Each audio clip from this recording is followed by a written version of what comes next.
Pandora's box is about to open wide. Welcome once again to Pandora's box, ladies and gentlemen. We hope you've had a good day out there, whatever you've been doing. Whoa. I am Sergeant Sperm Whale, broadcasting this out to you in the lair with my compadres. Hello, gentlemen. Oh, yeah. What's Hello. Oh, yeah. Hello, everybody. I am Abacus. Hello, Abacus, and this is... I'm Lightworth. Lightworth. Interesting. Sounds like something from, like, Twilight. Oh my god, that's Lightworth. I'm Lightworth. He's a really ancient vampire. Wearing my white hoodie today. Oh, yeah. Lightworth. So he is. We've just been talking about how, we like our Roman facts on the PB. And so do you. And it seems to be like quite a hot topic recently. So we're going to be really trendy, as much as it pains me. Oh, yeah. I don't like really being trendy, as you can probably tell by my visage.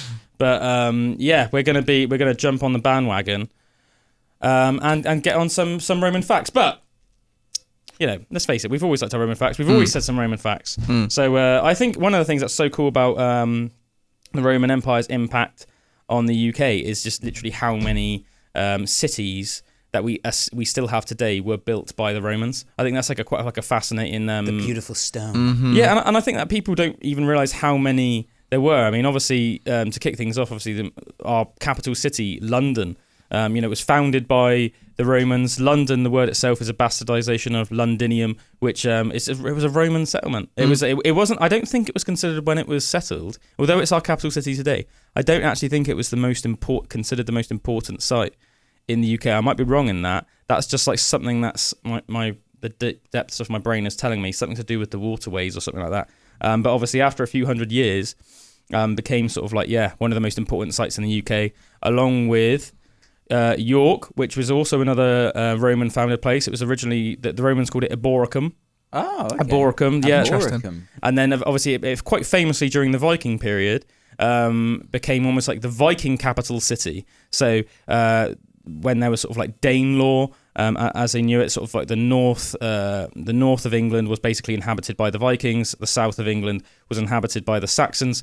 So it was like Londonium was sort of like the Saxon capital, but in the north the capital was Jorvik. So Eboracum, then it became Jorvik, and then eventually evolved into York, which we know it as today. But yes, so many places that are still going today that were made by and founded by the Romans. So let's just literally give a quick list off of all of them, and any sort of more notable ones. If I know anything about them, I'll sort of get into it a little bit more. So Alcester, which was called Aluna by the Romans.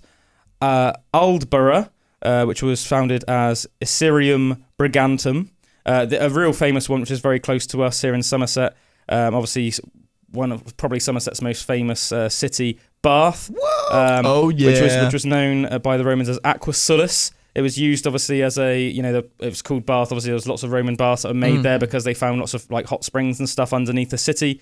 Lots of to this day you can go and visit the Roman baths. Have you been there to the several Roman baths? times? Oh, I haven't been once. I've always wanted to go. Yeah, very interesting. I mean, it's mad when you consider how old it is, like about 2,000 years old essentially. How good shape it's in, and the fact that like the bath is still almost like just full of water, and you could just go and almost have a bath there today. I wish it was still in use. I how cool think they do every now and again let you. Really?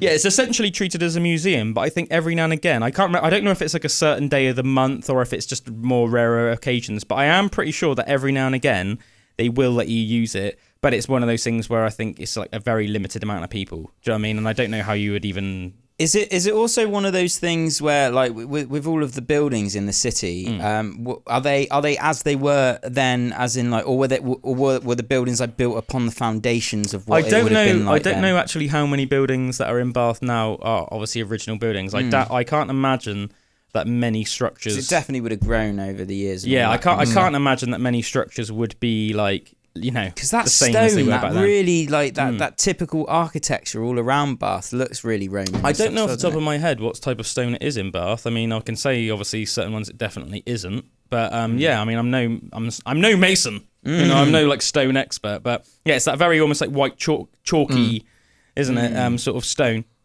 big sort of like hard slabs of stone. I don't think that bit's Roman though, is it? Is it not? I don't think so. I'll have a search, but I've got a feeling bit? I went What bit? the actual stone of like the buildings in Bath nowadays. What do you mean? Like Drew was saying, it looks very like Roman, like that's how it would have been back in the day. But I don't think that's how. I think it wasn't a different time period that then built upon all the of stone that they were quarrying was probably the same stone, just because it was regional. Right. Do you know what I mean? Right. If you mean the buildings, the modern buildings, obviously they weren't built by the Romans. Yeah. Well, yeah. Yeah, cool. But yeah, just to like go a run through of some more Roman settlements. So I have to say, some of these I've never even heard of. Bruh. That's like Brough. It might be pronounced slightly differently. I don't know. That was founded as Paturia. We have Blitz Wells. People don't know what the Romans called that, but that's a place apparently that we know was built by the Romans. I guess it's because of Roman artifacts and things like that. There was Caernarfon, which was known as Segontium. Caestor or Thancaster, which was known as Caestor. Cambridge was founded by the Romans. Obviously, Cambridge, one of the most famous places in the UK. Obviously, very famous because of Cambridge University, which is one of the best universities on the planet, and one of the top 2 in the UK as well. So Cambridge was founded by the Romans, and it was called Duro Liponte. Another obviously famous Roman settlement, Canterbury. Obviously, Canterbury, a very famous place in the UK because of the Canterbury Tales. Obviously, we met a guy that we released as sort of a Pandora's Box podcast, and on the radio quite recently we met and interviewed a musician called Sam Brothers, really nice guy, loads of talent. He told us that he spent a lot of time in Canterbury, didn't he? And he was saying that it was a lovely part of the UK, like fantastic. It looks pubs. magical when you walk through it. Yeah, and as I said, it's sort of like a part of British sort of history and culture, isn't it? Because of the Canterbury Tales and how famous they are. I think But yeah, yet again, founded by the Romans. Cardiff was founded by the Romans. It was called Tamium. Carlisle was founded by the Romans. I had a lot of my ancestors come from Carlisle. Oh, nice. And that was founded originally as Lugavalium. It says here, Carlisle, capital of Britannia Valentia. I have to say, I'm not going to lie, I don't know exactly what that means. I assume, obviously, I don't know, maybe they gave like districts or something like that, and that was the capital of that district. I'm just sort of like guessing, but Carmarthen. Maybe some of these places sound a little bit Welsh to me, so I wouldn't be surprised. But I do know that there are a lot of Roman castles and stuff in Wales, so it would make sense. Carmarthen was founded as Moridinum. We also have Catterick, which was founded as Cataractonium. Chepstow, founded as Venta Silurum.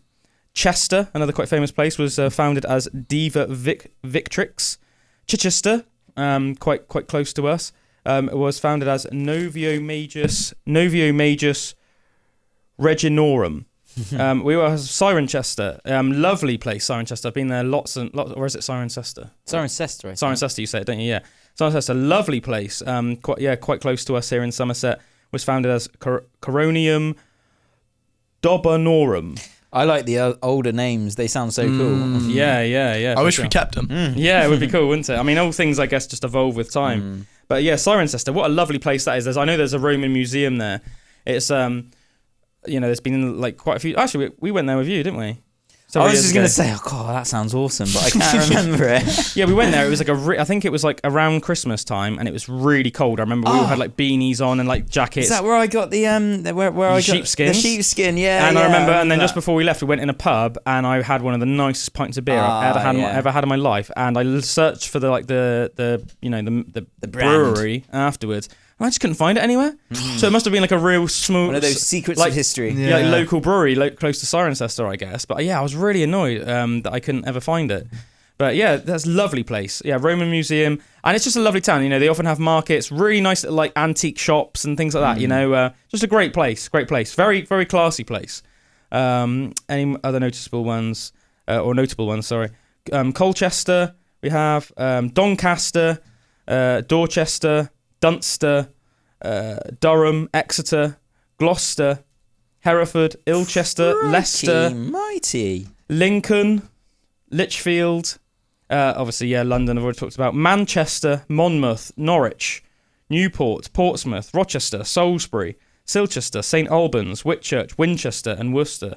All these places were founded by the Romans. Like, just insane how much of a impact on our modern society the Romans had.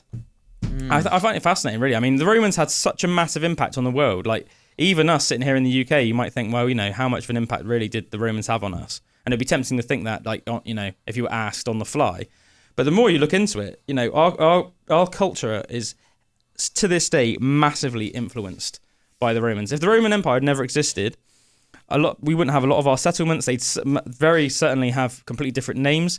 We probably as well wouldn't have evolved at the rate we did culturally, if you know what I mean. Like, even say when the Roman period sort of ended and then the Saxons came, and the Saxons were sort of the big dogs in the UK.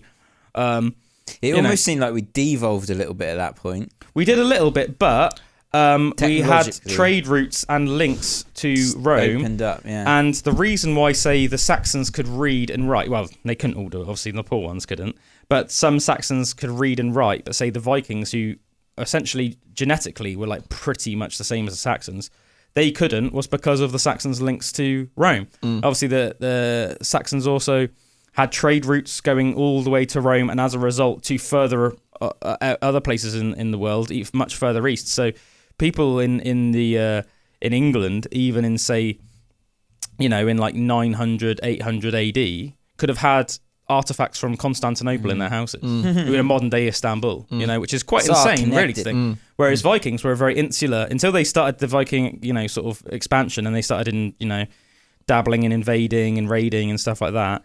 They had a very insular culture. They were basically out in the middle of nowhere, up in like Norway and Denmark and Sweden.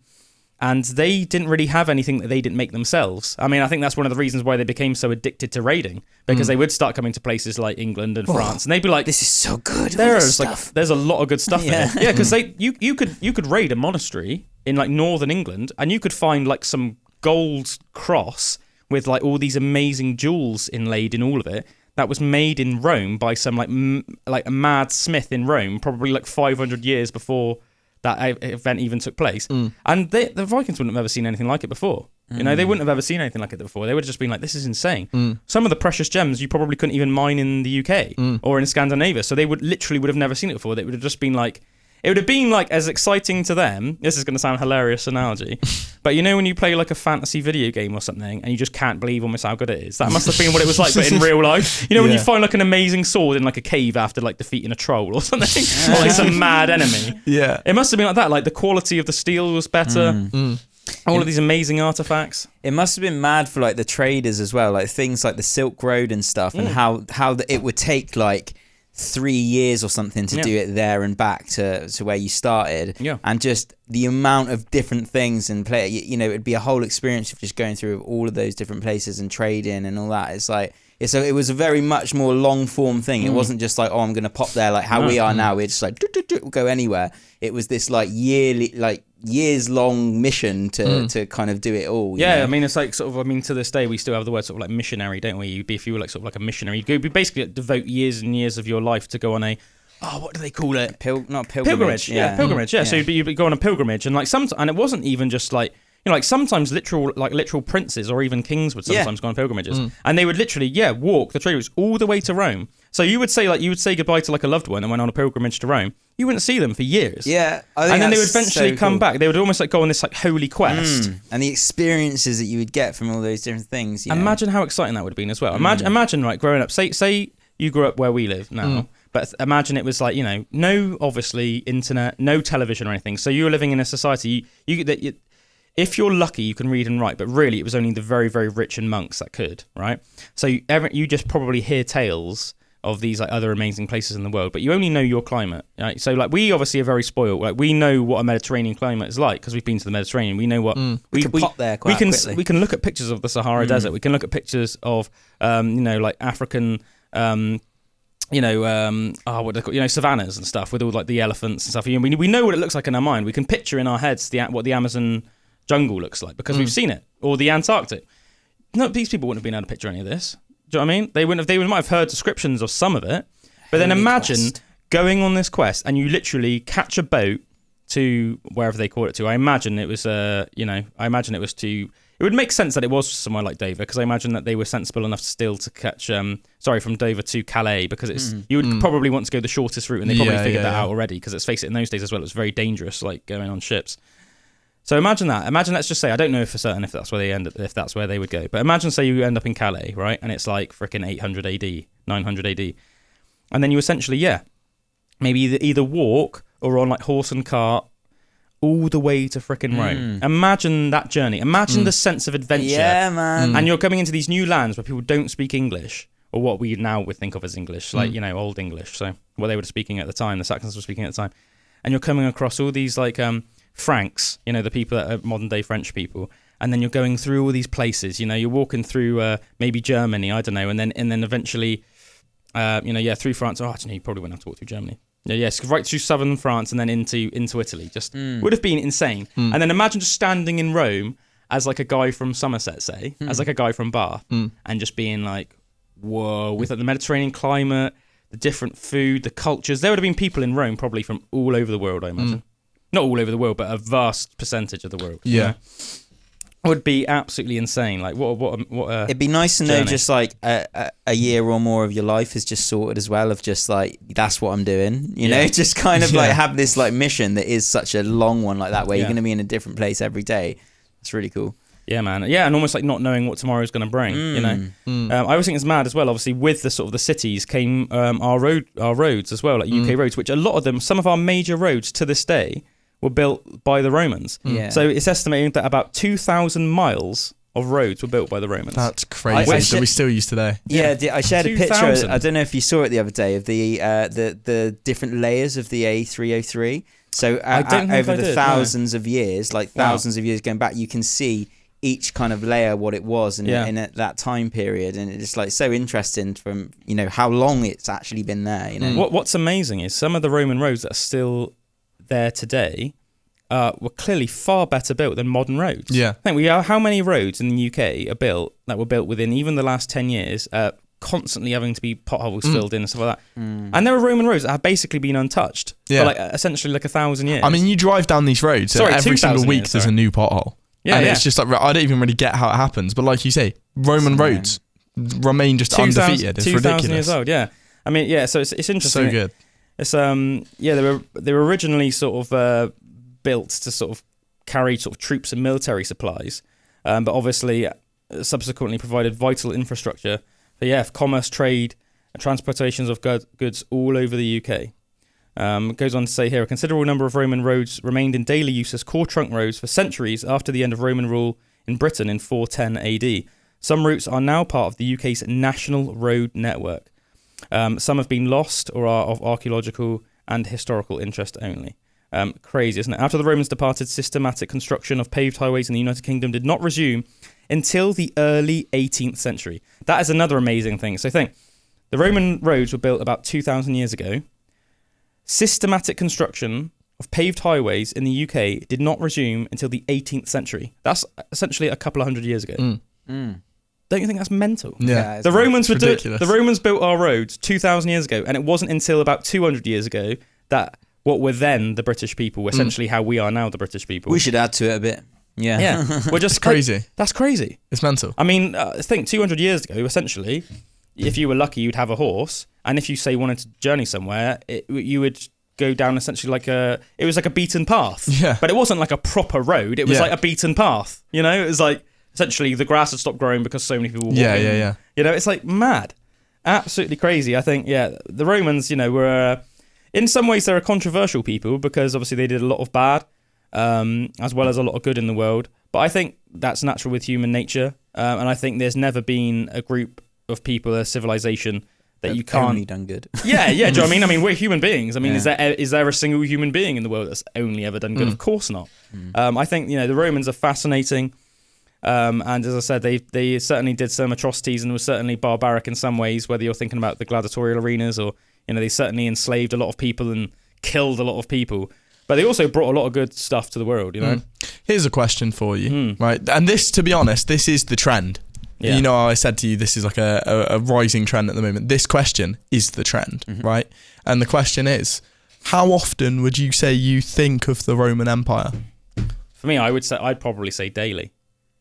because I just love history and stuff like that. I would probably say daily. Yeah. I don't know how much daily. I would say like it doesn't need to be like an hour long ponder. That's the thing. That's the thing. Just Like, the thing. Just a simple pop into your mind. I'm not saying that like every day I spend an hour thinking about the Roman Empire, but there might be at some point it could be as simple as I see a glimpse of something on TV that's a television series, and then I think about good television series, and then I think, cool, that Spartacus Blood and Sand was a really good television series. And that was obviously about the gladiators in the Roman Empire. So that was like, that's thinking about the Roman Empire. It could be I'm scrolling through my YouTube and I follow this guy called School of Gladiatora, and he's put up a new video talking about a gladius, which is obviously like a Roman type of sword. So that's me thinking about the Roman Empire. Do you know what I mean?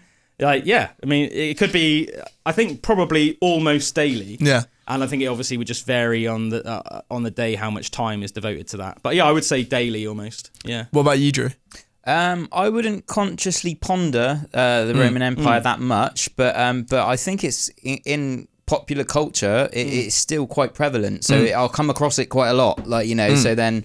But I probably don't consciously think about it too much, unless we're on a pod and we're talking about it. The thing is, I think everyone thinks about it more than they would realise. Because like think about how. I mean, just think about how many different things you think about in a day. You're never gonna remember how many there are. You know what I mean? Like it could just pop into your mind. And most of the time, you're not even thinking about the fact you're thinking about it. If you know what I mean? Yeah. You're just on this trail. Yeah. You know what I mean? You're wandering through 100%. But think about how popular even say like Latin phrases are.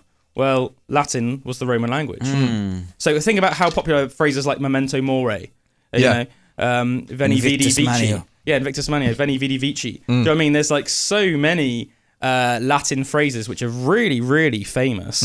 It's very common for like bands or clothing bands or clothing brands to have them on album covers or Roman t-shirts. I was about to say Roman numerals. Yeah. You see that at least once a day. So if you see that, you're essentially thinking of Romans then. Yeah.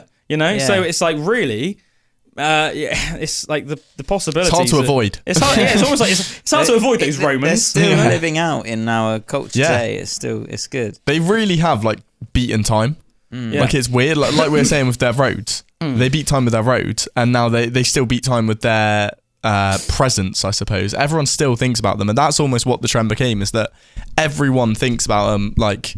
At least people would say at least once a week, but like realistically daily when you're considering all of those different things that are still so popular in pop culture. And I would say especially in the UK where they've had such a massive impact. Definitely. I mean, we were talking last week about Hadrian's Wall because we were talking about the Sycamore Gap and everything. Who built the Hadrian's Wall? Yeah. You know what I mean? It was like the Romans built it. So even what's been a big topic in British media in the last month or however it's been, it's probably about a month ago now, wasn't it? 3 to 4 weeks ago, I'd say that the sycamore tree was felled in Sycamore Gap. But even that, like that's been you could say every time that's been brought up in the media, you're thinking about the Romans because it's like every time they're saying, oh yeah, Sycamore Gap at Hadrian's Wall. Hadrian was a Roman emperor. The wall was built on his command by Romans. Like that was literally, you're thinking about Romans then. Did you ever see the BBC dramatization of called Rome? No, I didn't. I've heard several people talk about it. It's so good. It's one of those like really high budget, capturing the essence of some of their cities and their ways. It's really good. So just because it's sending me off on a right tangent in my mind, you could even argue every time you even think of London, or every time you even hear mention of London in the media, or Bath or York, you could even say that is you're thinking of Rome because they founded all the places. The remnants. The names, especially somewhere like London, where it was literally like Londinium, and it even had the word like London in London. Yeah. Like it's so almost similar to the original word. You said you could argue that even every time we think about that, like how often as British people do we hear the word London? It's our capital city. It's one of the biggest cities in the world and one of the most multicultural, if not the most multicultural city on the entire planet. Like, of course, everybody probably in the world hears of London all the time. It's unconsciously touched by Rome always. Yeah, man. I mean, it is insane, man. Absolutely insane. I always think it's like I thought it was like pretty nuts. I heard quite recently they obviously they're like excavating Pompeii all the time, and apparently I think it was quite recently. Well, I heard about it recently anyway. I think it was fairly recently. They excavated a wall. I think it was either a wall or a floor, something like that, and it was the first ever drawing they found of a pizza. I just remember thinking that was like a cool little thing, you know? Yeah. I can't remember off the top of my head when Mount Vesuvius erupted, which was the volcano that essentially buried Pompeii. But yeah, so I think it's the oldest depiction of a pizza in the world. That's cool. And now you can just go to Pompeii and see it. Yeah. Isn't that cool? Apparently cool. it's not exactly the same. They can almost like tell, like archaeologists have like, you know, looked into it with other historians, and it's not exactly the same way that, say, a pizza would be made today, but it is essentially a pizza. Right. So it's like the earliest ever depiction in the world of a pizza. Yeah, again, even that. See, that's another thing. Yeah. Even things like every time you eat a pizza, you could argue you're thinking of the Romans. Yeah. Because we wouldn't have pizza without them. True. You know, it's crazy, man. It's like Imagine a world without pizza. Let's face it, how many people do you know that if you asked them and they said, what's your favourite food, they would probably say pizza? Yeah. I'd say it's a super common one. Oh, 100%. Like, who doesn't like pizza? Yeah. How can you not? Do you both guys really like pizza? Of course. Yeah. I freaking love pizza. Yeah. I freaking love it. I reckon it's probably one of my favourites, if not my favourite food. Mate, can you imagine how weird it would almost be if you were with like a bunch of people and you were like, should we get pizza? And somebody was like, no, I don't like pizza. I'd almost be like... Sometimes some people are like, no, I don't like cheese. And I'm like, cheese on pizza, that's so good. Yeah, I think it's it's a really rare thing not to like cheese, though, isn't it? Because I've heard like some people on the other end of that say like are vegetarians and they're like, yeah, I'd be vegan, but I can't give up cheese. I don't know why they talk like that, but that's my impression of a vegetarian that especially loves cheese. Yeah. Yeah, I would be vegan, but I just can't give up my cheese. Also sounds like they're called Karen. Hi, I'm Karen, and I would be vegan, but I just can't give up my cheese. I like a bit of brie, you know, on a Sunday after my roast. All right, Karen. But yeah, man, Romans, nut bars.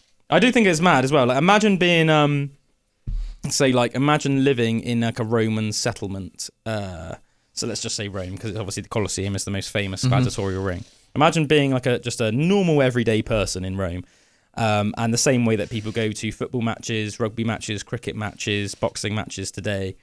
You're just like, oh yeah, there's like the games are on Saturday. The gladiatorial games are on. Do you want to go? Oh yeah, okay, man, yeah. And like, think you go with your mates or you go with your missus, whatever, and you go to the gladiatorial arena, and there's literally like Thracians there. There's Germanians. There's freaking like Picts from Britain there. There's all of these. There's Gauls. There's Gauls. You know, like Asterix and Obelix. They're Gauls. There's all these. Essentially, what the Roman soldiers have taken almost like the best warriors they found from like throughout the Roman sort of world, and just made them all just fight each other. And just like seeing these like, you know, these absolute units of guys, which have then been trained even more so. These guys with raw talent that were like savage warriors in their own right, and then they've just been trained essentially by, I think often the Roman gladiators were trained by, say like an older Roman gladiator who was like a champion. I think that was like often the case. Probably not always. I don't think it was like a rule, but so I think by this guy who was essentially like it'd be a bit like going to like a martial arts class today, and you're obviously getting trained by like a black belt. Yeah. You know what I mean? And just imagine that, and then you're just watching what essentially were probably like some of the best fighters on the planet, if not the best fighters on the planet, just like fight it. Man, I'd love it. It'd be mad. Imagine the being in the crowd. It'd be like watching UFC, but there's like higher stakes. Well, of course it would be higher stakes, man. Because like, crazy. Like more often than not, they die. Yeah. Oh man. Like I love the story of the fact that they flooded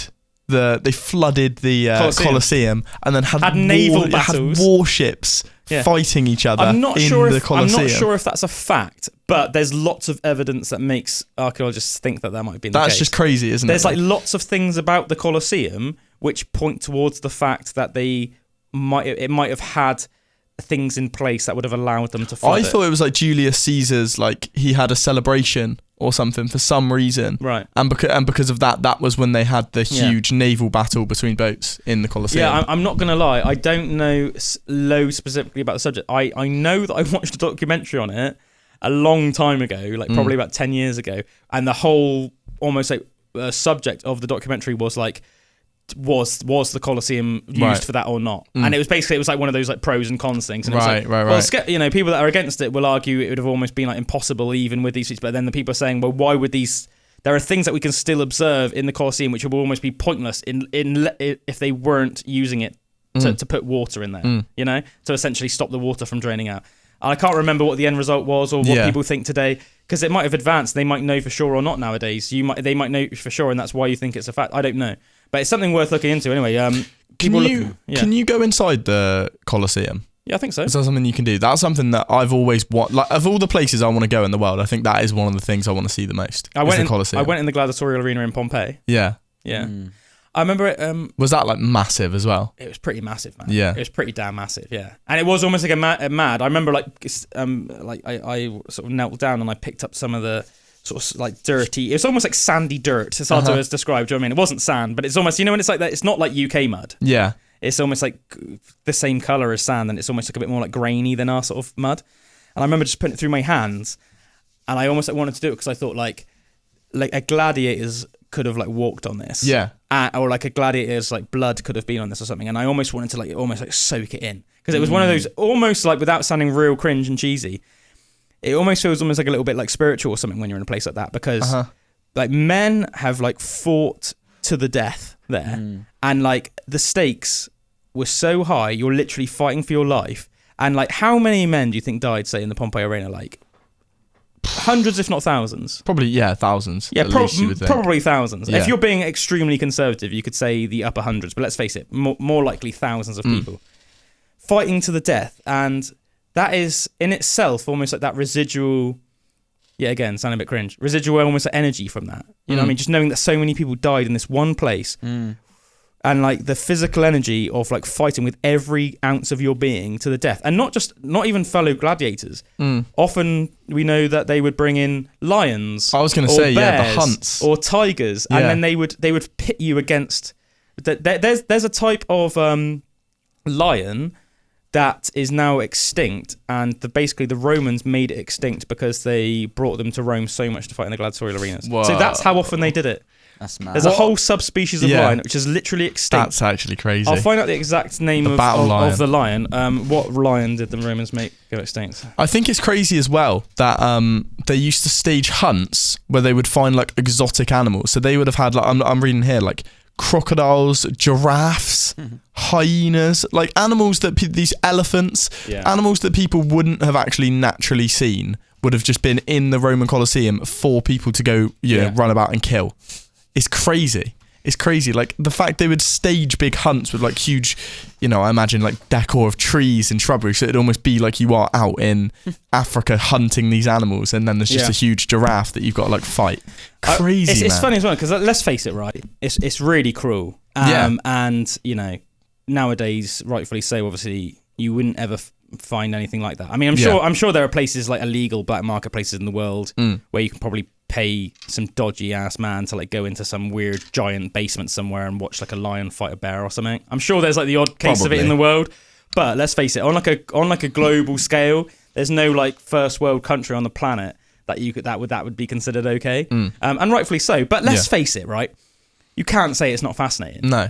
If somebody said to me like, look, say I was just put in control of like, say, like the UK, do you obviously want to like sanction lions fighting bears and bring it over there? I obviously would say no, but I would be lying if there was a period in time where that was actually happening. But what I was going to get at is I'd be lying if I said that the idea wasn't fascinating to me. Definitely. The sort of the childhood boyish part of my brain, like, I want to freaking watch a bear fight a lion. I want to see who wins. Yeah. Do you think 100%. there'll ever be a way in any kind of technology that we're able to develop to somehow see into the past, like actually how it was? Well, that excites me to think that could actually happen. Like all of this history, this human history, we could actually somehow like delve into it. Like we said before with the Assassin's Creed thing with the DNA. I don't know how it would be, but some kind of technology to actually so that we could like actually recreate it and watch it. Yeah, I think we'd be able to create it.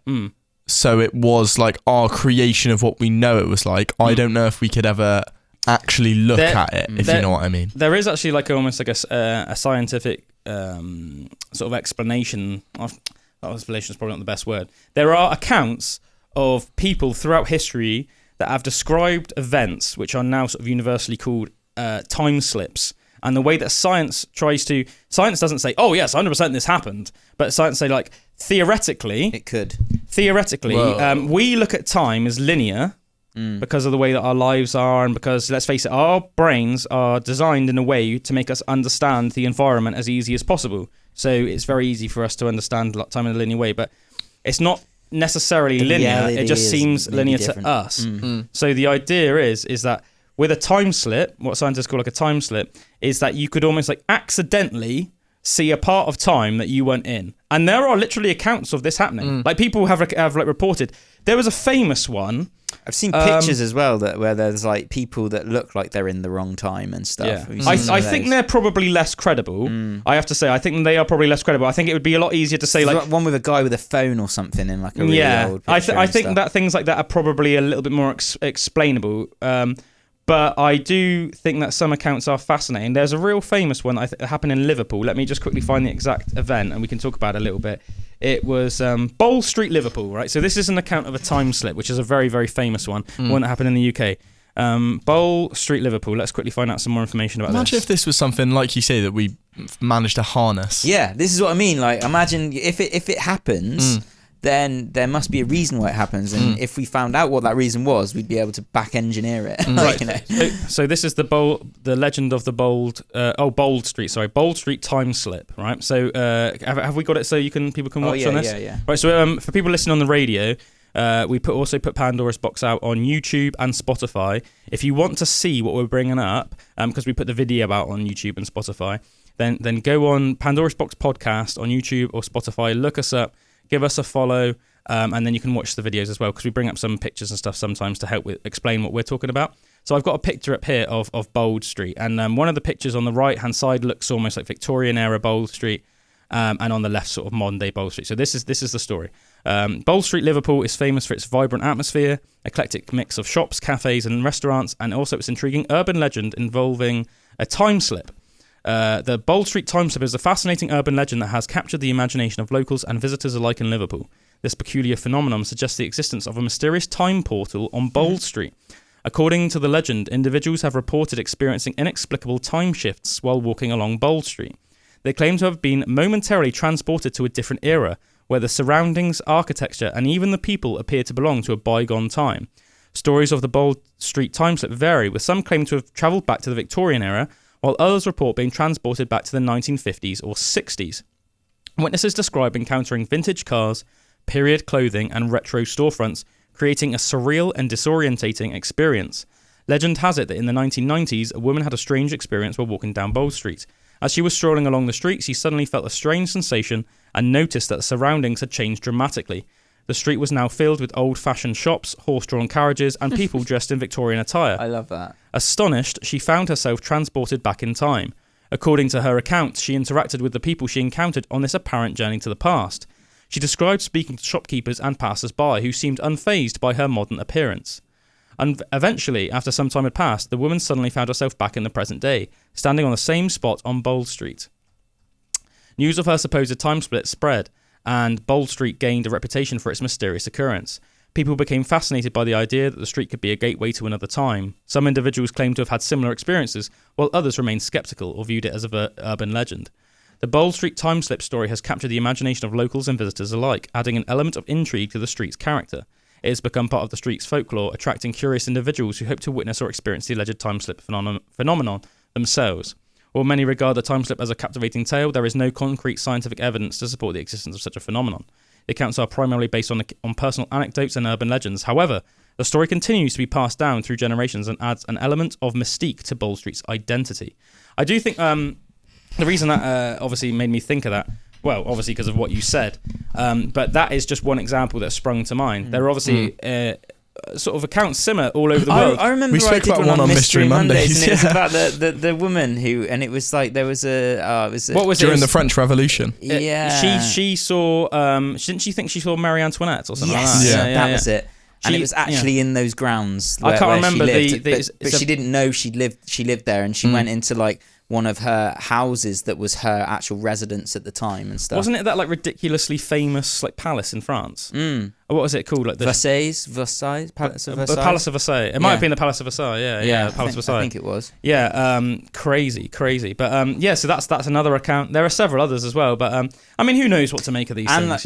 And it's interesting as well what you were saying about the almost like the energy imprint of like the gladiatorial thing, because obviously paranormal things really interesting in that. And I remember Meg told me that story that she had in the woods of Ludlow. And it was like she saw like ghosts, but there were like firefighters, and there was like horse and cart and carriage and children all dressed in like Victorian and like attire.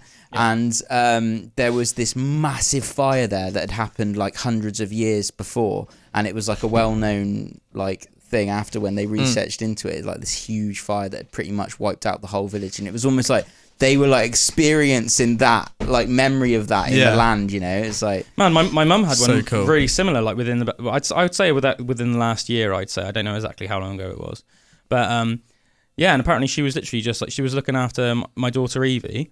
And she was walking through one of the sort of like fields that goes. You can basically take these like fields from my mum's house. She lives about half a mile at the most from my grandmother, my mum's mum. So the quickest way to get from my mum's house to my grandmother's house is to walk like the back fields. So you could walk the roads, but it would be about twice as long. So you can take the fields and they sort of go all around the back of the houses, and you sort of end up near my grandmother's house. And she was walking through this field, like a farmer's field essentially, and she was walking along, and then she said that this woman was just like coming the other way, but was like all in like Victorian dress, but like, you know, super cash about it. And then sort of walked past him and was just like, good afternoon, or whatever, and just said like good afternoon quite formally, just carried on walking. My mum said, you know, at first, you know when I was like, you're caught up in the moment, and obviously Evie was probably chatting to my mum, so blah, blah, blah, blah. And then, so at the time, she just like, almost like you assume things that are like almost like strange at the time. Like, oh, that must just be like a lady for some reason dressed up in Victorian clothes. But she said later on in the day, she was like sat down, she started thinking more about how weird it was, and was like, man, like, did I like see like a freaking ghost or something? Yeah. Or, do you know what I mean? Or it could have been like something like we're describing, like a time slip or something. Because that would have probably been like a direct route, like back in the day in the village for people to get around. Of course. You know? Because it's just like the back, like, you know, there's literally like, you know, little.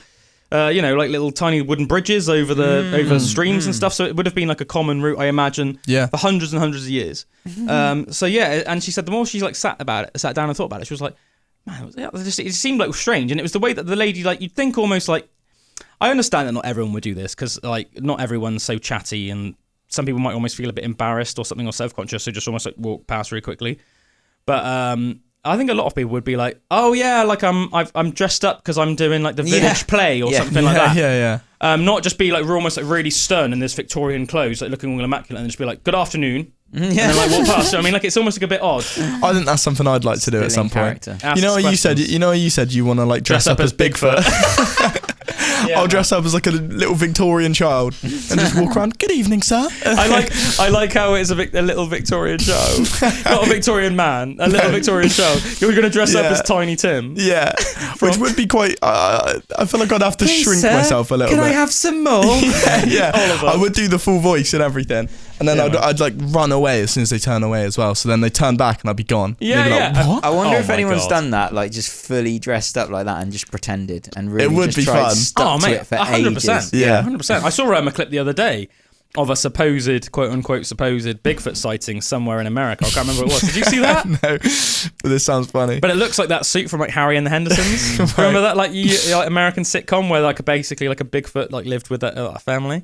But let me try and find that quickly, because that was actually pretty interesting. Oh yeah, by the way, just to finish off what we were saying, the type of lion that the Romans made go extinct because of their use in the Colosseum was the Barbary lion. So there used to be a species of lion called the Barbary lion that was used in the Colosseum to battle gladiators. Thousands of these cats were slaughtered during the reign of Caesar. These lions were also kept in the menagerie at the Tower of London and were offered as gifts to royal families of Morocco and Ethiopia. So yeah, unfortunately, I'm pretty sure that these Barbary lions are extinct today. But yeah, a whole species of lion. They look cool. They look majestic as hell, man. Yeah, Lions are epic, dude. Epic. Yeah. Do you want to come and have a look? Boy? I do. I can tell you do. Look at that. Look at that bad boy. Look at these. Look at that. Look at that mane. That is a mane and a half. Mane and mane. That is mane and mane. Serious lion. There's a little depiction there of a gladiator fighting one. Cool, isn't it? As brutal as it is, and as sad as that like really is that they went extinct due to the like fighting, I think it is important to remember the context of like we say, like it back in the day, it wouldn't have been Well, I don't blame the gladiators. Yeah. They weren't doing it. Well, yes, it's definitely not their fault. Yeah. Imagine that. Like, right, what's on the itinerary tomorrow, master? You like say to your, I can't remember. There's the name for like the guy that was like the head of the gladiators. It's somewhere in the depths of my brain. I can't think of it off the top of my head. Like, oh, what are we doing tomorrow? Right, you're fighting a lion to the death. So basically, you got two options: you either try and kill the lion, or you get eaten by a lion, ripped to shreds. It's mad how like normal things can become as well, just Yeah. culturally and stuff. Just with a shared idea about something, you know. Like even when you think of like people in hospitals that have to deal with the amount of gore, like constantly with. Like, you know, really bad injuries and all that stuff. You've got to kind of normalize it a bit more, and it's like it's weird what you can do with your brain like that sometimes. You could almost make like drugs as an analogy. So like, let's face it, right? Like drugs, ethically and morally, right? They're not good. I'm talking about like things like meth and like crack and heroin and stuff like that. You know what I mean? Like, and even like pharmaceutical painkillers. Do you know what I mean? That people are addicted to, especially in like North America. Xanax. Yeah, lots of you know, oxycodone and lots of drugs that people are allergic to, painkillers in North America. Yeah. Now we're just trying our hardest to think of every single one. But you know, like morally and ethically, we know they're not good, but there's a demand for them. So the demand means that it will keep happening. You could see that in the same way. Like, look, is a man fighting a lion to the death morally or ethically good? Of course it's not, but culturally, there would have been a massive demand for it. Yeah. Do you know what I mean? It would have almost been addicting to watch something. Like, imagine it's your first time in Rome. Say, I don't know, you're from, modern day France or something, or you're, say, from Spain, right? And you're over as, like, you know, Spain had, like, big links with Rome. A lot of popes and stuff have been Spanish. So imagine, say, like, you know, you're some Spanish guy, right? You're in Italy. And then they're like, oh, man, have you ever been to the Colosseum before? No. Tomorrow, there's a freaking lion fighting gladiators to the death. Do you want to go see it? You'll have experienced nothing like it. You go and see it, and you probably want to watch it again. Yeah. Like, and it's almost like at the time, it's easy for us to judge now, but it would have been normal at the time. Yeah. And you would, for another person, you'd probably be like, well, I don't make it happen. Yeah. I'm not like the one that's sanctioning this. But let's face it, it's freaking fascinating to watch. It would have been no different to how now we view football. You know, Yeah. You want to go see the said, football like game? UFC or something. Yeah, or UFC, exactly. Do Yeah. you remember the story about that monk who he was out of Rome for years and years and years and years, like for his whole life in a monastery, and he went to Rome, and he'd never experienced knew about the gladiator thing and that, but he like walked into the center of it and was like, stop! Like, what are you doing? And he got stoned to death, and it was a real famous story. I don't think I've ever heard that. Yeah, I think I said about it on the pod Did once ages ago. Yeah, I can't remember the specifics of it, but it was like I'll look him up. he'd had this like this vision or whatever that he needed to go to, like, I think it was Rome. It was somewhere where there was a gladiator like ring and everything. And he went there, and it was and he tried to stop it, but he got stoned to death. And then and it was after that they stopped. They stopped it. They put, really? I think I have heard this story. This is ringing a bell. That was it. That was why it was definitely. significant, because after that they stopped like the gladiator matches. Whoa! I'll look it up. We're almost at the That's end of the first hour, so crazy. we're gonna have to stop in a minute. But I'll start looking it up. Stoned to death in the gladiatorial arena. Yeah. So even though it didn't seem like it worked at the time, he actually got what he was looking for. Yeah. They stopped killing each He other. became a martyr. Yeah, as it's exactly. known. They always say that, don't they? Like, you know, you've got to be careful not to create martyrs and stuff like that.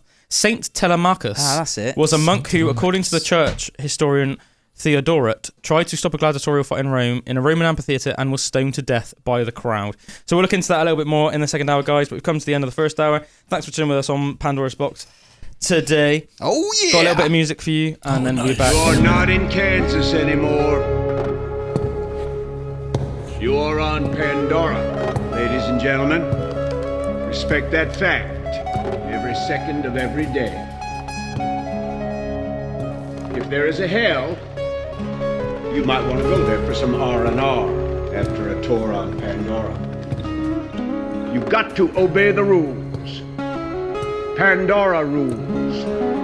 Welcome back, ladies and gentlemen. For those listening on the radio, that last track was Limpet Brook by Ngowan Ring. Before that we had The Circle by Trobard de Mott, and before that we had The Maid on the Shore by the John Renborn Group. To pick up where we left off, we were talking about Drew brought up the monk that basically became a martyr and got martyred because he got stoned to death in the Colosseum, and how that ended not the Colosseum, I think it was a different sort of type of gladiatorial arena, but essentially put an end to gladiatorial arenas and these sort of like barbaric fights and stuff. And just to give you guys a little bit more information, it says after the Emperor Constantine already did everything possible to put an end to the barbarism of the Colosseum, in 404, the shows completely ended. The battles were abolished following an accident in which the Greek monk Alamachio, I assume that was his Greek name, or Telemachus, as he must have been known in Latin, was killed. So there you go. And that put an end to the gladiatorial arena forever in 404 AD. As I was saying to the guys while those songs were playing, I know that the Stoic philosopher Emperor Marcus Aurelius did actually also put an end to the gladiatorial arena for a while. But as it's sort of depicted in the movie Gladiator with Russell Crowe, his sort of crazy son Commodus just reinstated them again. And obviously in the movie, Maximus goes on to be a gladiator himself in the arena, and that's basically what the movie's about, isn't it? What a guy Marcus Aurelius was. Oh man, what a guy, man. I mean, I can imagine like someone like that trying to put a stop to like or change the way things are for a more like higher. He was just a very wise and enlightened man. Yeah, you know? So much so that he's still created like probably the most popular form of philosophy to date. Like you would say, Stoicism is probably the most. He didn't create it. Is he not? He's a Stoic philosopher. He's a Stoic philosopher. Right. I don't think he created it. He created that book called Meditations, which is amazing. I mean, I might be wrong because I haven't actively looked into Stoicism in a long time. I'm pretty sure he wasn't the guy that invented it. Isn't that the most sold book ever? What, Meditations? Meditations. I didn't even buy it. It's so old you can get it for free. Yeah. Let's have a look. And stuff. I've got, or maybe it's like the most. What, the most purchased book of all time? Most Do you want me to put purchased, that? maybe. Yeah. What is the most? I have a feeling it's Meditations. What is maybe the most I'm wrong. purchased, or what is The the most read? Bible. What do you want me to put in? What is the most? Shall I say read? And then I can look at Harry Potter or the Bible. Nah, Harry Potter wouldn't be up there with Lord of the Rings, man. No. Oh well, but in a very boring answer, it says the Bible. Yeah, I see. There you go. Woo! There you go. I feel like that's quite like a boring answer, isn't it? Yeah, You know what I mean? apart from the Bible. Yeah. Second most. The Christian Bible. 25 best-selling books of all time. Let's have a look at this, shall we? Interesting. 25 best-selling books of all time. Number one. They're here on this one. It doesn't include the Bible, but maybe it's because they're like excluding that because that's almost like not fair. I don't know. They've actually said in this article, this page includes a list of 25 best-selling books of all time. Although it's worth noting that some religious and political books, such as the Bible, Quran, and quotations from Chairman Mao, are believed Chairman Mao, to have become more than 1 billion copies each in existence. However, sales numbers for these books are nearly impossible to track because many are given away by churches or governments. Blah, blah, blah. So anyway, 25 best-selling books of all time. Number one, Don Quixote by Miguel de Cervantes. I don't know that one. 500 million copies sold. I've heard of it before, but I don't know what it's about. A Tale of Two Cities, number 2 by Charles Dickens. Number 3, The Lord of the Rings by Tolkien. Yeah, baby. Number 4, The Little Prince by Antoine de Saint-Exupéry. Don't know that one. 5, Harry Potter and the Sorcerer's Stone. It is up there. Do you know what? That really annoys me, right? They put here Harry Potter and the Sorcerer's Stone. It's Harry Potter's and the Philosopher's Stone, isn't it? But for the American audience, it was changed. And do you know what? They changed it. And the thing is, right, this isn't even so much. I'm not actually dissing the Americans here. They're dissing themselves. American publishers decided to change it from the Philosopher's Stone to the Sorcerer's Stone because they thought that the American population wouldn't grasp the word philosophers. Oh my god! Which I think, like guys, give your own population a bit of credit. Like to me, I think how is it any harder to grasp a philosopher's stone than a sorcerer's stone? Surely you've heard of philosophers before, or like philosophy, the same way that you've heard of sorcery and sorcerers. Like I didn't like that it was changed. And also, that would just annoy me. If I was Tolkien. If I was Rowling. J.K. Rowling. I would just be like no. I'd be like no. Just it's philosopher's stone. Yeah, I wish really you did say no. Yeah. In number 6 is And Then There Were None by Agatha Christie. So I was way off. Yeah. Number 7, The Dream of the Red Chamber by Kiao Zhenqin. Number 8, The Hobbit, of course, by Tolkien as well. Number 9, She, A History of Adventure by H. Rider Haggard. Number 10, The Lion, the Witch and the Wardrobe by C.S. Lewis. 11, The Da Vinci Code by Dan Brown. Oh, yeah, I read that. 12, back in the Think day. and Grow Rich by Napoleon Hill. And yeah, I'm going to probably just leave it there, guys. It goes on. There's some more Harry Potter books in there. There's some other ones. The Alchemist by Paulo Coelho. I've read that as well. The Alchemist. 100 Years of That's good. Solitude by Gabriel Garcia Marquez. Anne of Green Gables by Lucy Maud Montgomery. Charlotte's Web by E.B. White. Black Beauty by Anna Sewell. Yeah, interesting. I'll take my L. I'll take my L. Yeah. To be honest, man, I do sympathise though with you because I mean, sometimes unfortunately, and I think it happens to us all, and that's why I always say so much. I've definitely made a mention of saying it on Pandora's Box before. Like, check your sources because there's a lot of misinformation out there in the world, and there's a lot of people that say things as if they're facts, but the fact of the matter is that they are just wrong. But unfortunately, we see things. It could be on social media, it could be in a newspaper, it could be anywhere, all the time. It could be in books, and you almost like innocently think, well, if I read that, then why would they lie to me? Yeah. So you think that must be a fact, and then you find out afterwards that it's not, and then you almost feel cheated because you've almost then made yourself look like an idiot. Because then if you say something and then people like fact check you and you're like wrong, you're almost like But it's so important to check your facts. I thought that with the Nephilim pictures. And it's like you see these like people standing next to these like burial sites with these giant skeletons, and I'm like, whoa, that's so cool! Like, oh look, they were giants, were real, man. Yeah. And it's like, nah, it's just a stage like archaeological dig. Yeah, man. I think nowadays, especially in the last couple of years, because of AI generated images, you can't trust anything you see now. No. What makes me laugh is because I follow like quite a lot of different like mystery pages and paranormal pages and stuff on like Facebook and Instagram and stuff. And the thing that makes me I'm just like, man, some people need a lot of help, is that like there are clearly AI generated images that are just put, and it seems, and also I'm like, well, don't you think there's a reason why there's been so many more of them in the last couple of years since like AI generated images have become so easy to do? And there are still loads of people in the comments that are like, yeah, see, man, the world doesn't want us to know, but this stuff is real. And I'm like, and then there's like obviously like so many comments like mocking that person then, but it's like, dude, man, just like use your freaking head, dude. Just because there's like a what looks like a black and white picture of like a werewolf stood next to a bloke or like a Bigfoot, like it's clearly AI. You know, there's like some mental AI pictures nowadays, and they're so well done. They do look Underground real. like cities and stuff. Yeah. I saw these like underground Japanese like cities and stuff. Underwater, sorry. And they looked epic, and I was like, whoa! Oh yeah, AI. I watched a video literally this morning that was it was Post Malone and Joe Rogan on the Joe Rogan podcast, and Post Malone was just talking about something.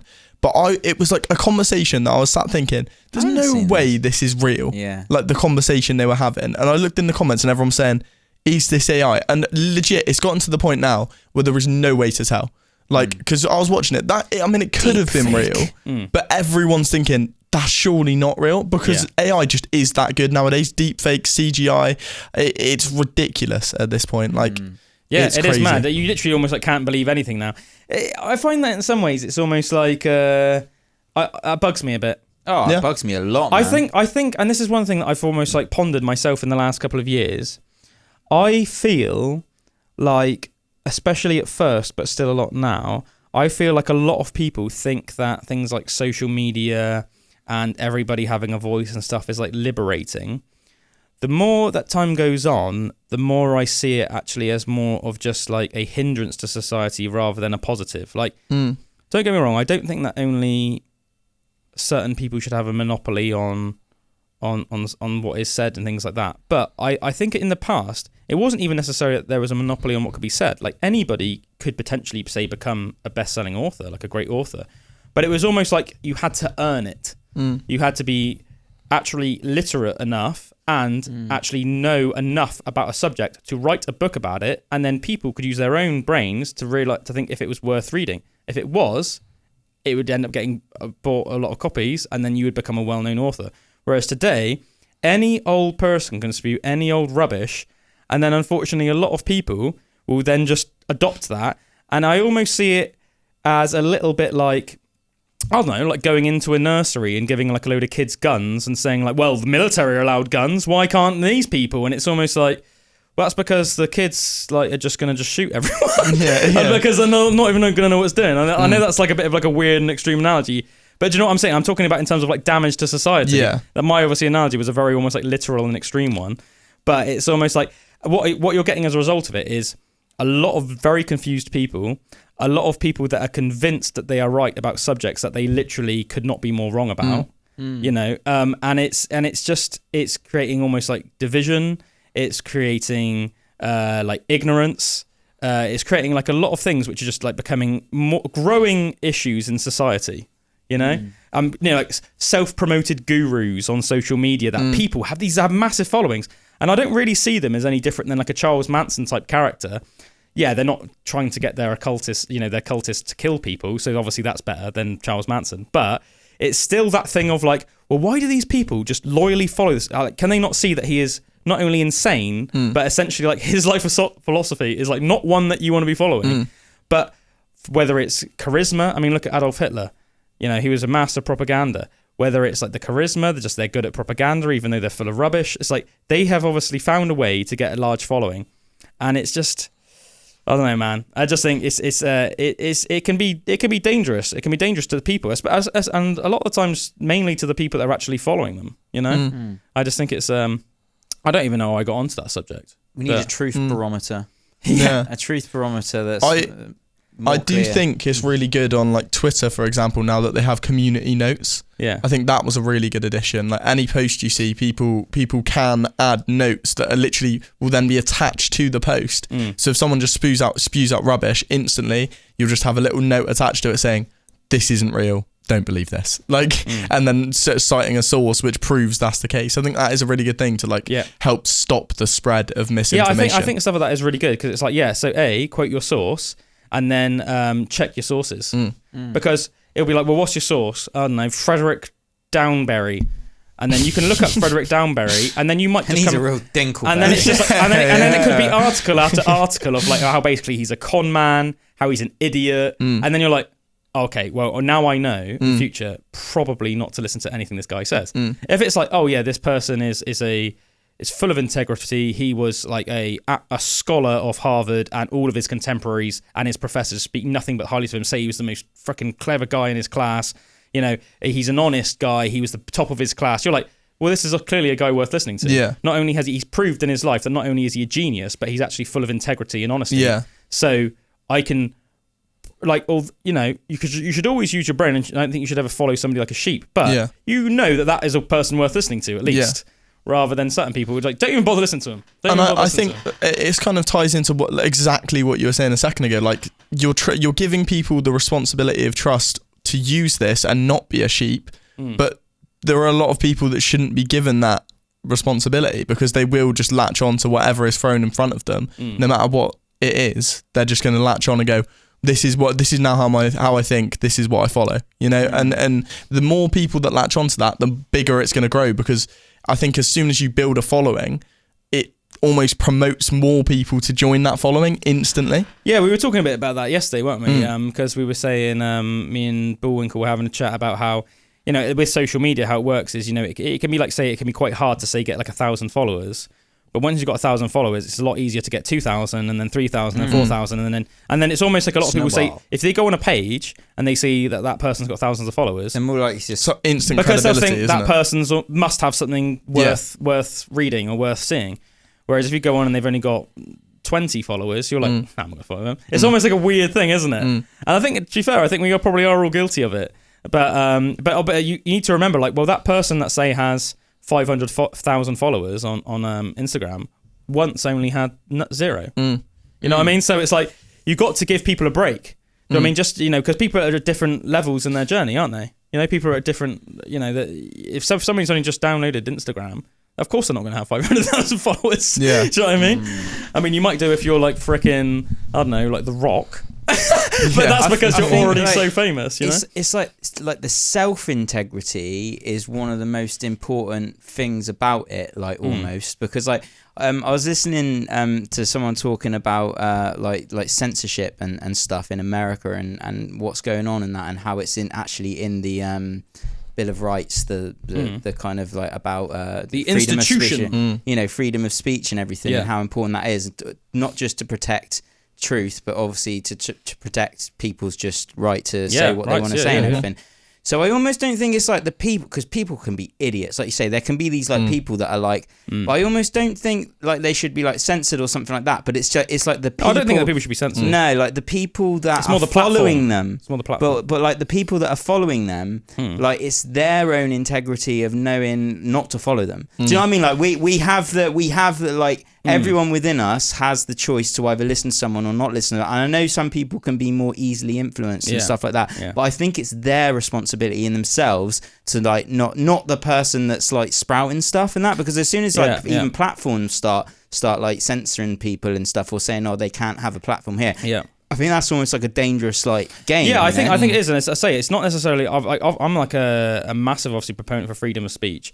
It's not so much. It's more, to me, the issue is probably, as I said, it's the fact that almost anybody can be given a voice instantly. And while I do agree with you that in an ideal world, I think it should be, the people should use their own rationale to like say who to follow and not. I also think probably realistically, unfortunately, that is an overly idealistic like idea. I don't look think at what that people actually do. I don't think that you can. Like literally, how many people nowadays you'd say like, oh man, yeah, if I was in Nazi Germany, there's no way I would have followed Hitler. It's like, but people do. Yeah, but actually, you probably would have done. Yeah. And that's not even like an insult. It's just like, well, peer look, pressure and just the whole of Germany did tribe mentality. Like, like, or at least the very, very vast majority. There's like the odd person you can see like in crowds, say like in like 1939 or 1940 of like Hitler doing a speech. And there might be like an infinite crowd, and you might see like two guys not doing the Zeke Heil thing, Like, so I think although that's an idealistic way of thinking, and I would like to say that would be the right way to say it, I think that history shows us that probably isn't realistic, unfortunately. Yeah, I agree. Well, yeah, and it's like thinking about how to make it better. It's like from children, those kind of important points of how to be a good person, like that, how to be self-aware of all of that stuff. But yeah, again, you have to.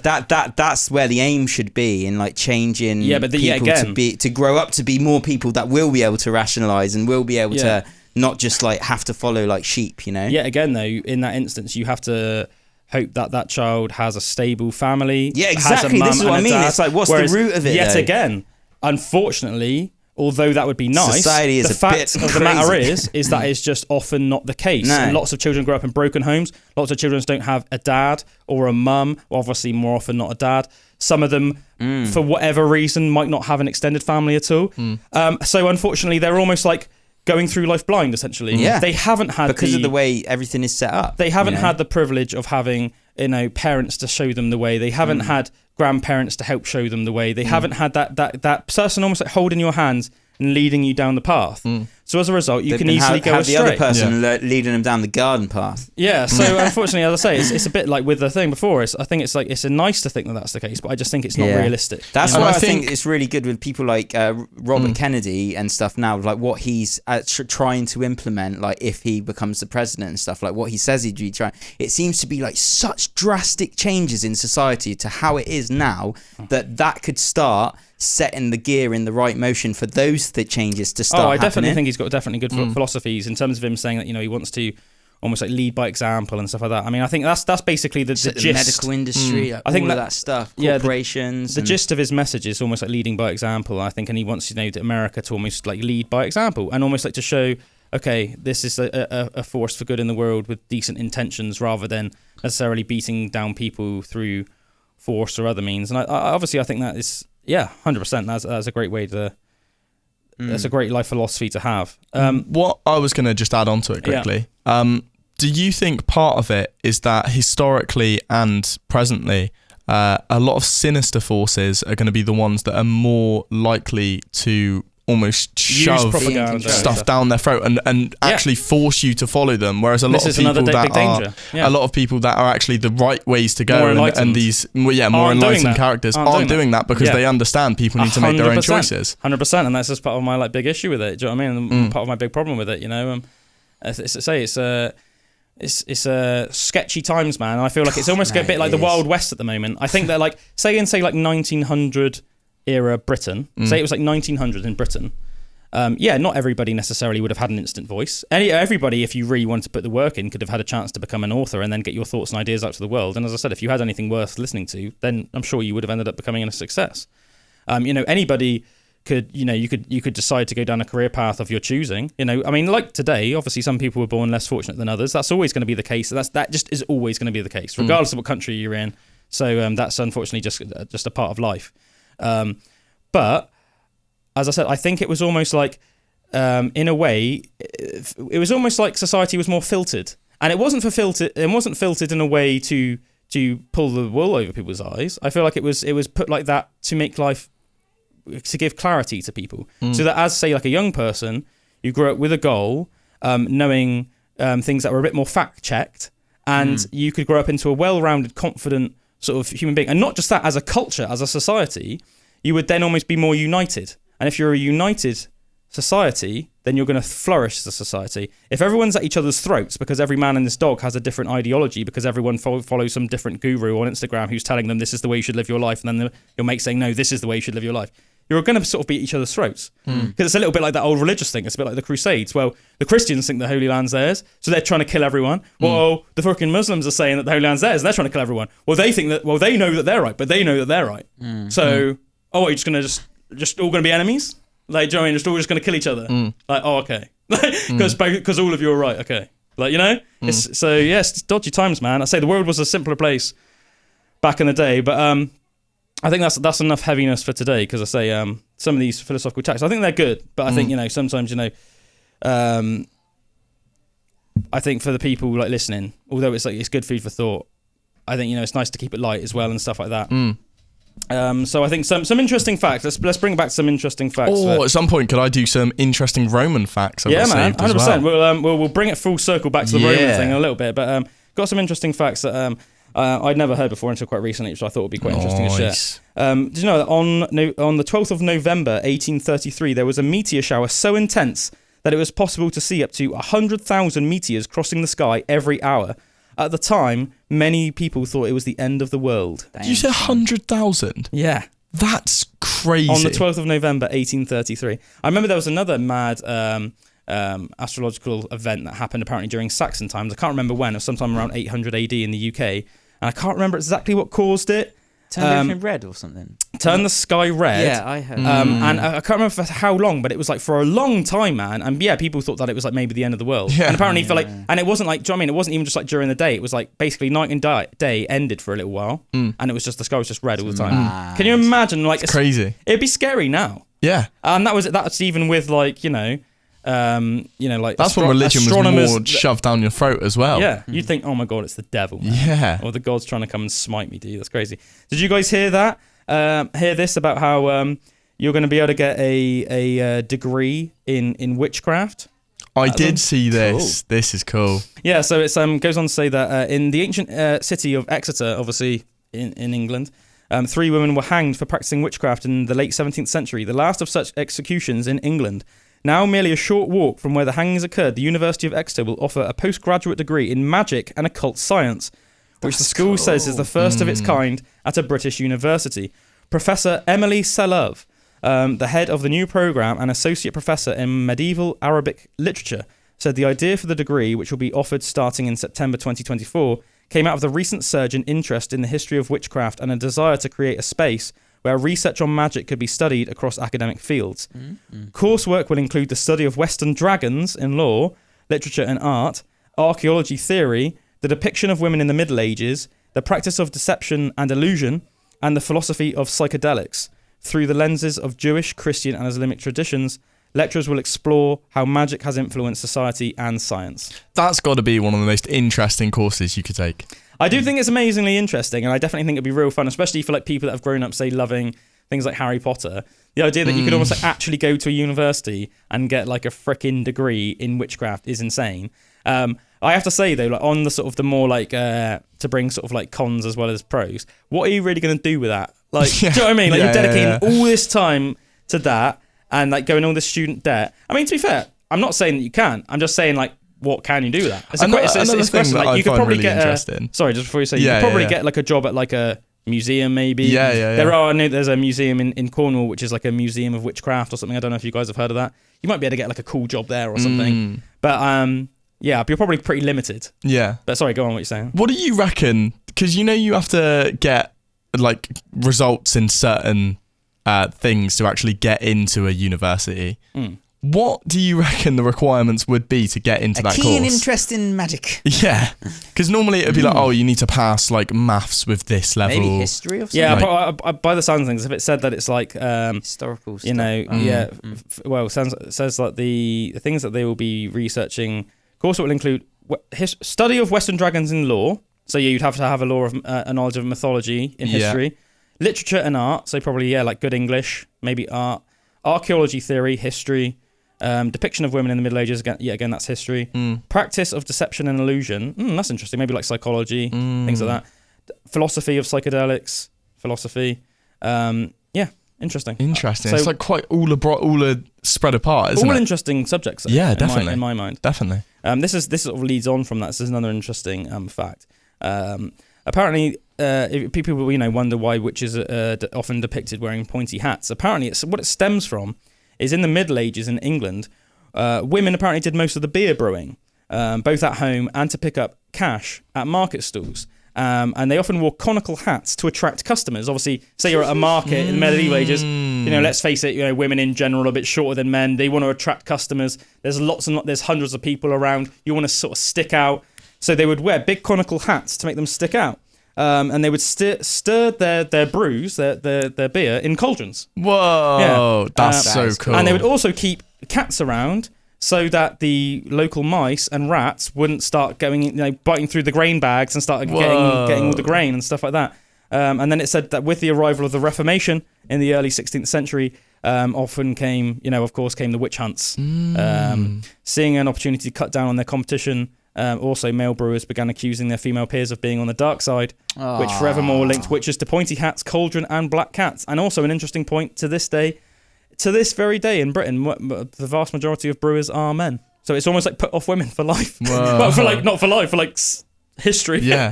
Interesting fact though, isn't it? That's so crazy. Yeah.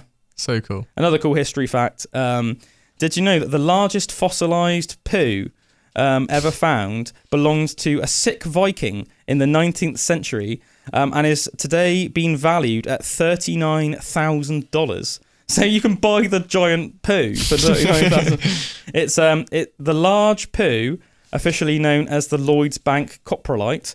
Coprolite is just a word for fossilized poo. It's a 1,200-year-old log that is thought to be the largest ever poo in recorded human history. It's 8 inches long and 2 inches wide.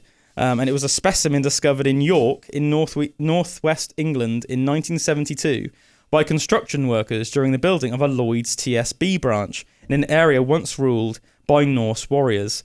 And of course, it takes its name from the Lloyd's Bank. So yeah, it's known as the Lloyd's Bank coprolite, the largest poo ever. It was owned by we know that it was a poo of a Viking who lived in the 9th century in York. Damn. Interesting. I remember hearing as well that the poo was sort of little bits of it was chipped off to study and stuff, and apparently you can tell from the poo that the Viking that had it had savage worms and stuff. Oh yeah. I remember you saying in medieval times and that everyone just had worms and just horrible. Because I remember saying about it you watch Vikings or something, and you'll see all the hot chicks Lagertha and that, and the temptation is you think oh man, yeah, I'd like to live back in those days. And it's nah, you wouldn't, dude, because even if you found a chick that looked like Lagertha, you wouldn't want to bump uglies with her because you'd probably get some horrible venereal disease. Oh man, yeah. I mean, you might have gotten lucky and not, but I mean, as I said, a lot of the beds back in those days had lice and all sorts, dude. Oh. You heard about the bed bug spread that's going on at the moment? From France. That sounds pretty savage. Now it's in London as well. Yeah, well, Londoners can keep that to themselves, man. Yeah. Honestly. Aww. How is that even the thing when I saw it? How do we even stop that? The bed bugs just die by themselves? Surely you must have surely there must be a treatment for Apparently, but it's on all public transport and stuff. Oh, it's crazy. And you got to get fumigators in. The only way to stop it is fumigators. I guess the problem is that often with things like that, you don't know it's there until there's a really big infestation. Yeah. And then obviously once it happens, you obviously have to cut that bus off or whatever from public use or that train, and then you need to get fumigators in. So I guess it's a time thing. I know that for people if they ever say that get fleas in their house because of their cats and their dogs. Let's face it, you need to get proper flea treatment, don't you? You basically have to fumigate the house. And obviously you can't be in the room where you're doing it either because it's poisonous. So you have to spray the hell out of it and basically essentially run out of the room, and you have to leave the house for a few hours and you have to like leave the house for like 4 hours and come back. That's like such an annoying thing to have to do, isn't it? Especially if it's like everyone in the country's getting it. This is a bit like the point I was Brutal. trying to make about sort of how I think it's like dangerous for culture though, with almost like the spread of false information as well. Though I also see it as like culturally, the ramifications aren't necessarily people just knowing, not like basically being very confused and almost having these like acolyte type mentalities where they believe a lot of things that aren't true. It can literally lead to the downfall of civilizations. Like that might sound like a very grandiose statement, or at least damage your culture. It can damage your culture and almost make you regress. And this is almost like, to me, is almost like could potentially be an example of that. Like you think of like, oh yeah, well, in the medieval times there would have been like savage like lice and stuff on the beds that would have just like bitten people every night, but we don't have to worry about that nowadays. Well, apparently there's this freaking epidemic of bed bugs that are spreading out through France and now and it's already in London. Like you'd think, man, this is like we're living in 2023. Like surely we shouldn't have to worry about something like this, but we do. It's like what the hell, it's like what the hell. So it's like in some ways civilization can devolve. We take it for granted 100%. that thinking that things can be linear, but of course it's not linear. Problems arise and you have to almost like stay on track, and if you're not on track, you're either going to stagnate or even regress. And that's obviously the thing that you need to be really, really cautious of. I think we've talked about this on the pod before a little bit, but just to reiterate it and also bring in some more facts. Basically, just going on about how insanely old sharks are. So to put that into perspective, did you know that sharks are older than the North Star in the sky? Whoa. That's a mad fact, isn't it? Son. Sharks are older than the North Star. That's crazy. Yeah. So literally, the star that you see in the sky is younger than sharks. That's ridiculous. Isn't that mad? Actually crazy. Like older as in older when it was born, because it would have been, obviously we get the Evolved. What is it? The light years. Yeah, I mean, I think so. I think if it's including that, that's crazy. I think it just straight up means like, just straight up, like it's older. Yeah. That's ridiculous. Another thing that wouldn't have been around in the universe when the first shark evolved, Saturn's rings. Saturn's rings only sort of developed in the atmosphere of Saturn 100 million years ago. Whoa. So, I mean, there would even been like a hell of a lot of dinosaurs that were older than Saturn's rings. For people that don't know, the first shark evolved before the first dinosaur. I mean, even that's a mad fact, isn't it? Because we think of dinosaurs as so long ago, which let's face it, they were. They went extinct 66 million years ago. That was extinct. That wasn't they evolved 66 million years ago. They went extinct 66 million years ago, but sharks are still older than them. Apparently, one galactic orbit of the sun lasts between 200 to 225 million years. Galactic orbit. Yeah. What even is that? The whole galaxy orbiting around the sun. Whoa. So sharks have been around older than that. That's Even older than crazy. that. That's mad, isn't it? That's absolutely crazy. This was a cool, like almost like fun little fact. I didn't know about this. I mean, let's face it, in the grand scheme of things, it's not one of his more noteworthy inventions, but I still thought it was pretty cool, and just goes to show that he's been like a lifelong innovative fellow. Elon Musk, the renowned entrepreneur and innovator, has always displayed a knack of creativity and technology from a young age. One of the lesser-known aspects of his early life is his passion for video games. Musk indeed dabbled in game development, even as young as 12 years old. In 1984, when he was just a preteen, Elon Musk created a simple video game he called Blaster. He coded the game on his Commodore VIC-20, a popular home computer at the time. Blaster was a basic but engaging space-themed game where players piloted a spaceship, battling enemies and navigating through obstacles. Elon Musk's entrepreneurial spirit was already evident in this endeavour. He didn't just create the game for personal enjoyment, he saw an opportunity to share it with others. He even published the source code for Blaster in a magazine called PC in Office Technology, inviting readers to try their hand at coding improvements and potentially win prizes. Although Blaster may not have reached the same level of fame as Musk's later ventures like X, SpaceX, Tesla or Neuralink, it remains a significant testament to his early interest in technology and his willingness to share his creations with the world. I do think that's mad. Like, it's just pretty cool to think that he just like coded a game on his Commodore when he was like 12. Like 12 is still really young, man. Very young. What's that, like first year secondary school? Yeah. Like, that's mad. Man, I was struggling with Mario. Struggling to play Mario as well. Let alone code Mario, dude. Like, Jesus. Yeah, that's crazy, man. I thought this is, I mean, let's face it, cetaceans. One of our favourite things to talk about on the pod are cetaceans. We love our cetaceans, whales and dolphins. Did you know that there are only 4 other species in the world, other than humans, that have significant lifespans post their reproductive lifespan? So post-menopause, essentially. And all of those are whales. They're all types of whales. Whoa. Killer whales, short-finned pilot whales, beluga whales, and narwhales. Isn't that mad? Interesting. Only humans and 4 species of whales are known to have significant post-reproductive lifespans after their menopause. Yeah. Humans, killer whales, short-finned pilot whales, belugas, and narwhals. Isn't that amazing? Because I guess, like, as far as evolution is concerned, So done your job now. yeah. If your only purpose in life essentially is to procreate, and then you can't do that anymore, it's almost like your cells will just shut down. Yeah. And you'll die. Yeah. Whereas it's almost like humans and only 4 species of whales have just like subverted that. That's have crazy. just got past that. Isn't that crazy, man? Almost like there is like more of a purpose for our species after that period of life. I read an interesting fact about cetaceans recently. Yeah. What was that? Did you know I think it's called long sloths, can actually hold their breath longer than dolphins? Long sloths. Let's have a look. I think sloths. so. Or maybe it was just sloths in general, but I think it said long sloths could hold I'll just type in like hold their breath sloth longer holding than breath and dolphins. see. I'm surely it will say holding. Yeah. Long sloths. Long sloth. I say I've never heard of a long sloth, but I'm not a sloth expert. A guide to sloths. According to experts, sloths can hold their breath for up to 40 minutes. Damn, son. I can't see. It doesn't necessarily say a is long. specific type of sloth. It just says sloths. Right. So I assume that means all species of sloth. If it just says sloths.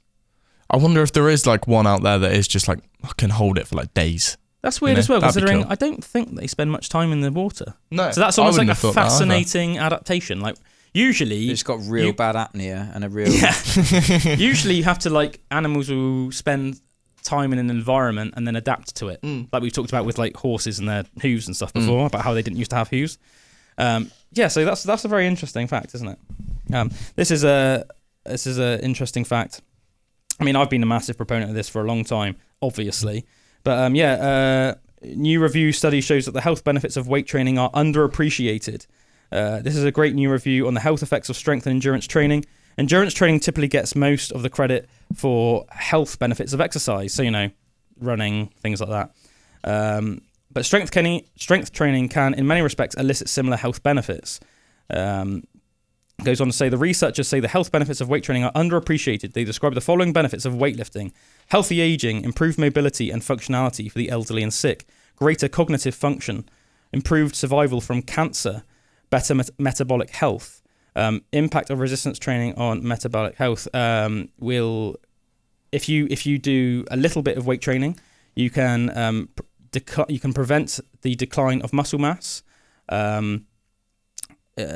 You can prevent obviously as we all age, basically we start breaking down, but you can prevent the breakdown of metabolic inflexibility, glucose intolerance, things like that. If you weight train on a regular basis, you can preserve and even gain muscle mass. You will have what's called glycemic control. You will have metabolic flexibility, insulin sensitivity, and glucose tolerance, which basically means that you could have lots of sugar and not have to worry about getting things like diabetes.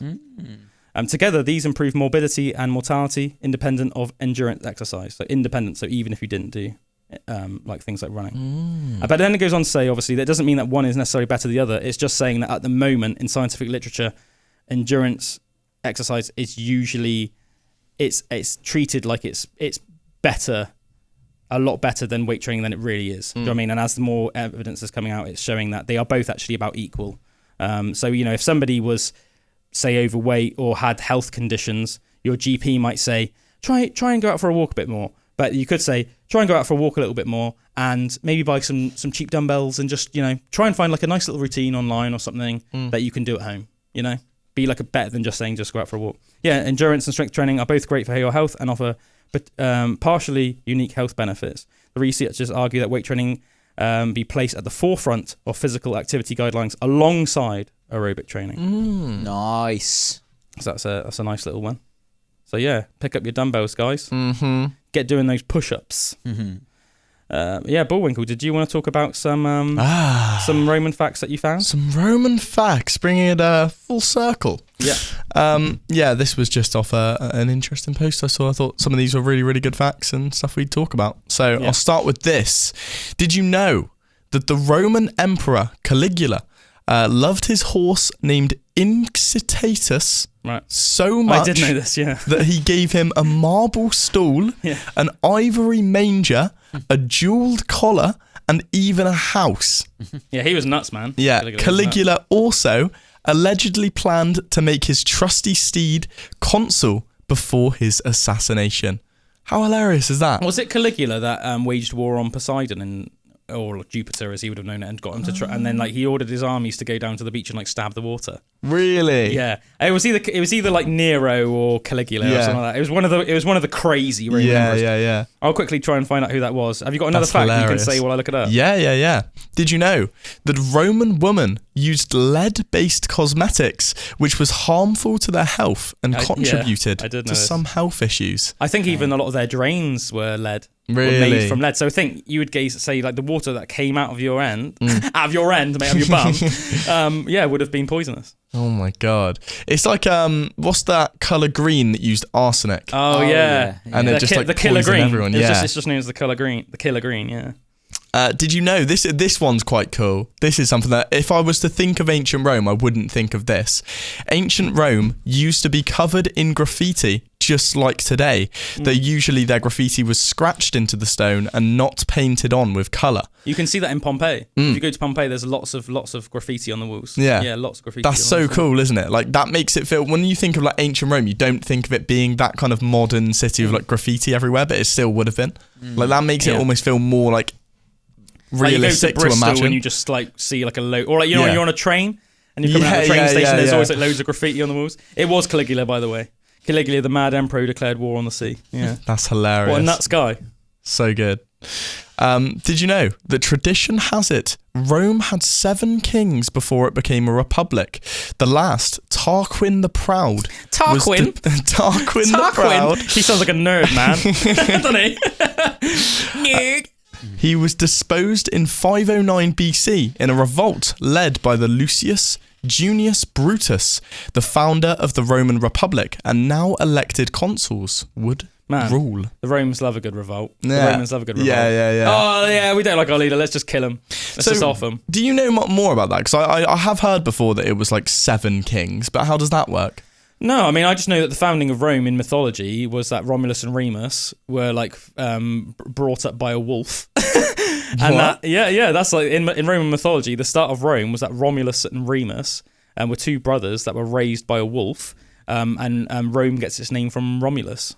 Whoa! Yeah. I was watching a podcast recently on it, and they were saying that Rome used to be like a place without rules for a time.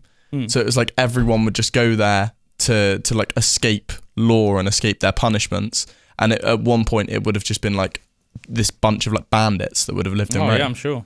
That's pretty crazy.